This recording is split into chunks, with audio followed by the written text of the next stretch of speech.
लाहौर से हम रवाना हो चुके हैं सैन के लिए।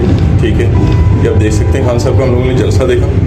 ये मैं आप लोगों को थोड़ी सी वीडियो दिखाता हूँ और हम चलते हैं अपने अपार्टमेंट की तरफ। ठीक है, यहाँ से जी ये चलते हैं सीधा, ये रास्ता है अपार्टमेंट का। ये यहाँ पे बिजनेस क्लास अपार्टमेंट्स हैं। ये यहाँ से शुरू होते हैं जी। इनके कौन सा नंबर है पहले वाला? अपार्टमेंट ए, और हमारा है जी, ये है बी, हमारा नहीं है। सी ये भी हमारा नहीं है, और ये है डी, डी भी हमारा नहीं है। मेरे ख्याल में एफ हमारा है। तो ये सारा गैलरी है जी बिजनेस अपार्टमेंट का।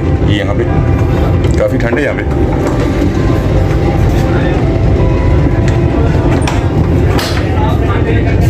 और यहाँ पे सॉरी भूल गए हम, ये वाला हमारा है।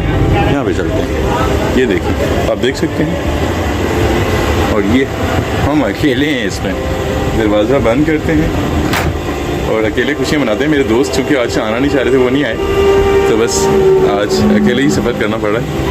ठीक है जी, अपना बहुत सारा ख्याल रखिए। हाँ।